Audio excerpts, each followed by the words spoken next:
Good evening. President Trump and Defense Secretary Pete Hegseth are strongly challenging a preliminary U.S. intelligence assessment regarding the recent attack on Iranian nuclear facilities. The intelligence report suggested the strike caused only limited damage, potentially setting back Iran's program by just a few months. But speaking from the NATO summit and on social media, President Trump dismissed the report as incomplete, insisting Iran's nuclear ambitions were obliterated. Both Trump and Hegseth have redirected focus to the B-2 pilots who executed the mission. They claim news reports about the intelligence findings have devastated the airmen. President Trump even alleged he spoke to a pilot who called the strike perfect, suggesting the news coverage is an attempt to downplay the operation's success and demean him. Defense Secretary Hegseth is expected to hold a news conference soon, aiming to defend the dignity of the American pilots and criticize reporters for allegedly disregarding troop sentiment. The Pentagon has deferred all questions on this matter to the White House, signaling a unified administration effort to counter the intelligence assessment's narrative by emphasizing the pilot's perspective. In maritime news, a large cargo ship, the Morning Midas, sank earlier this week in international waters off the coast of Alaska. The vessel, operated by London-based Zodiac Maritime, went down approximately 450 miles southwest of Adak on Monday, June 23. According to the U.S. Coast Guard, the ship was carrying a significant manifest, over 3,000 vehicles, including 70 fully electric and 681 hybrid models. Critically, it was also transporting 1,530 metric tons of very low-sulfur fuel oil and 350 tons of marine gas oil. The Liberian-flagged ship, en route from China to Mexico, had reported a fire on board on June 3, reportedly originating on a deck carrying electric vehicles. Despite efforts to control it, the fire was unsuccessful. The 22 crew members safely abandoned the ship in a lifeboat and were rescued by a nearby merchant vessel with U.S. Coast Guard assistance. No injuries were reported. The ship's operator stated the sinking was a result of the initial fire damage combined with heavy weather, leading to water ingress. The Coast Guard is actively monitoring the area for any signs of pollution. 2 salvage vessels are now on the scene, equipped with pollution response gear to manage any potential spills. Turning now to Washington, the White House is making bold claims about the economic impact of President Trump's proposed One Big Beautiful Bill Act. In a new 27-page report, the administration projects extremely optimistic figures, forecasting short-term economic growth as high as 4.9% and an unprecedented reduction in the national deficit, estimating savings between $8.5 trillion and $11.1 trillion over the next decade. These projections are contingent on the bill's passage and the implementation of President Trump's broader economic agenda, which includes deregulation and tariffs. The White House argues that key provisions, particularly business deductions, will dramatically boost corporate investment, driving substantial GDP growth far exceeding other forecasts. This growth, they contend, will naturally lead to massive deficit reduction. However, these sunny predictions face immediate and widespread skepticism from independent economists. Critics across the board question the feasibility of these numbers. Independent analyses from respected nonpartisan groups like the Congressional Budget Office, the Tax Foundation, and the Penn-Wharton budget model paint a starkly different picture, consistently predicting much lower economic growth and a significant increase asterisk in the national debt, often estimating around $3 trillion over the next 10 years, not a reduction.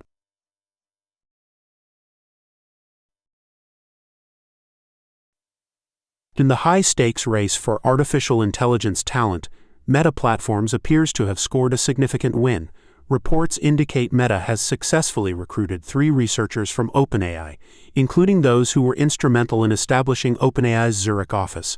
Lucas Bayer, Alexander Kolesnikov, and Shalwa Jai.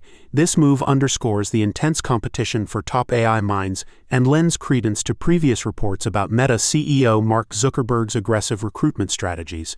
OpenAI CEO Sam Altman had publicly commented on Zuckerberg's lavish offers, mentioning compensation packages reportedly exceeding $100 million to attract OpenAI staff. Further details emerged about Zuckerberg's personal involvement, including direct outreach to hundreds of researchers via WhatsApp, coordinating targets through a dedicated chat group, and hosting recruitment dinners at his homes.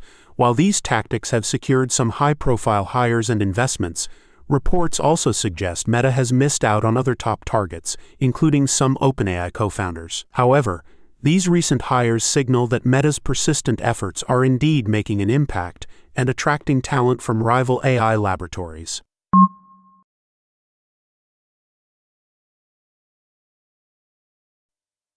Former President Donald Trump unleashed sharp criticism against Federal Reserve Chair Jerome Powell after the central bank held interest rates steady.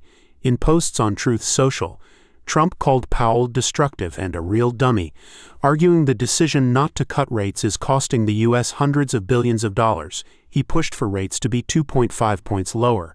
The Fed's rate remains unchanged since December. Powell defended the cautious stance, citing a need for more economic data. This exchange highlights the political pressure often faced by the independent Federal Reserve. Treasury Secretary Scott Bessent signaled the Trump administration is open to extending the 90-day pause on reciprocal tariffs beyond the July 9th deadline. Speaking to the House Ways and Means Committee, Bessent said the extension could apply to 18 key trading partners, provided they show good faith in ongoing negotiations. This marks a potential shift, as officials previously required reaching at least terms of an agreement. The pause began April 9th, but formal deals have only been announced with the UK and a framework with China. Tesla is facing a major sales slump in Europe, reporting a 28% drop in May, the fifth consecutive month of decline.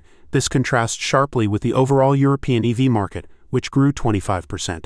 The news sent Tesla shares down over 4%.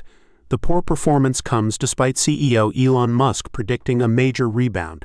Investors are now looking to a cheaper model later this year.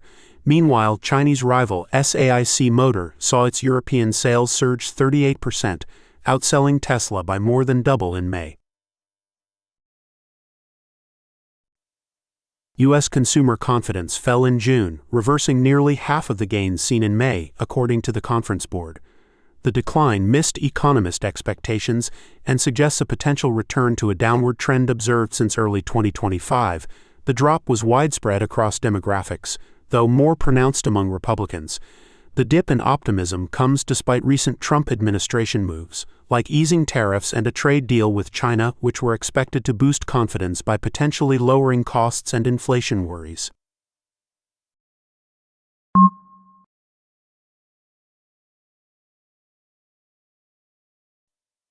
The U.S. State Department is tightening controls on who enters the country.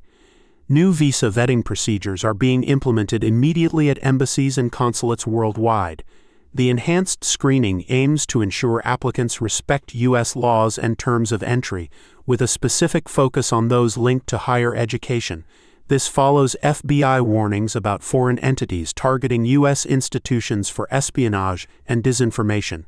Consular officers are instructed to scrutinize online activity, look for derogatory information, and evaluate applicants with a history of political activism, particularly if associated with disruptive activities.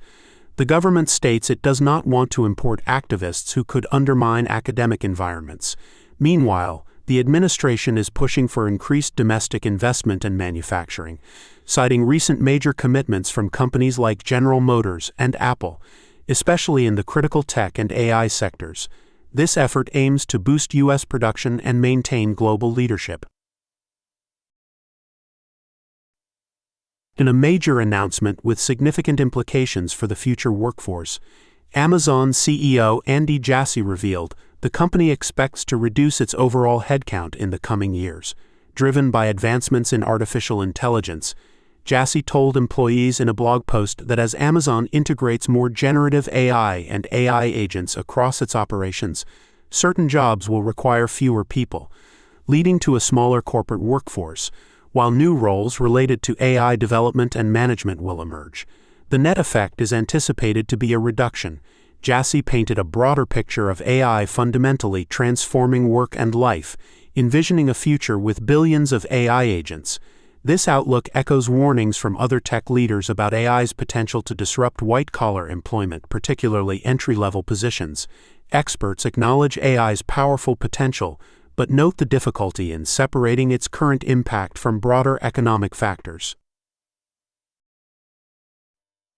In a controversial move, Health and Human Services Secretary Robert F. Kennedy Jr.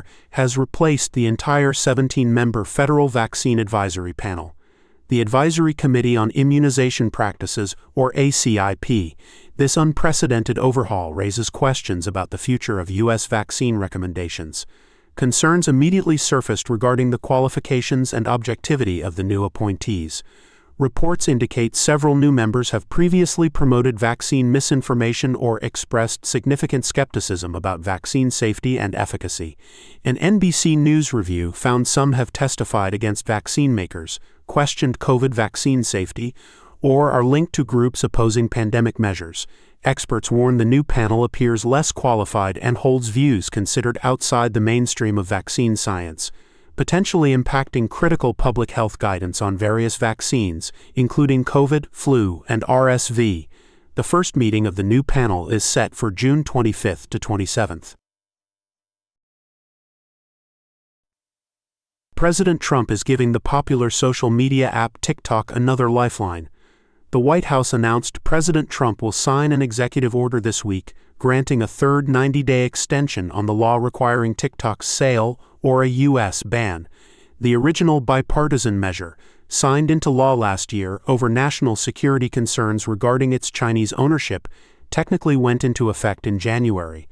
However, enforcement has been repeatedly delayed by the Trump administration. The administration says this latest extension is intended to provide time to finalize a deal that would address U.S. user data security concerns and allow the app, used by 170 million Americans, to continue operating. This extension comes amid ongoing tense trade negotiations between the U.S. and China, leading many to speculate that TikTok is being used as leverage in those broader discussions. The focus remains on securing data while keeping the platform accessible.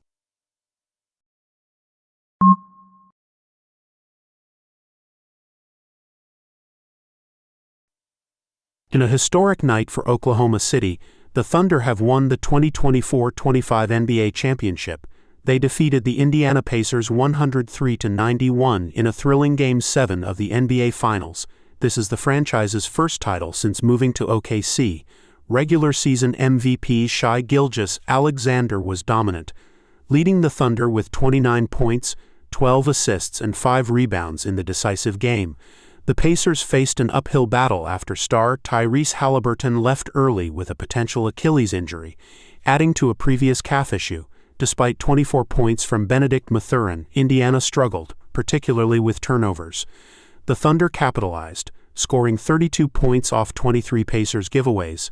Oklahoma City took control in the second half, capping off a record-setting 68-win regular season and a dominant playoff run that included 2 Game 7 victories. The Pacers now face an uncertain offseason, especially concerning Haliburton's health.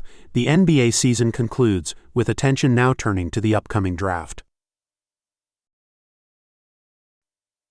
Hockey history made tonight. The Florida Panthers have secured their place as a modern dynasty, winning their second consecutive Stanley Cup championship. They defeated the Edmonton Oilers in Game 6 of the final by a dominant score of 5-1, clinching the series 4-2.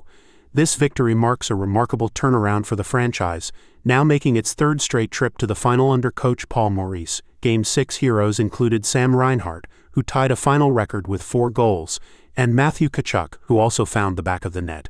Sam Bennett was named the Conn Smythe Trophy winner as playoff MVP, leading the charge with 15 goals. The Panthers are the first team since the 2021 Lightning to go back-to-back.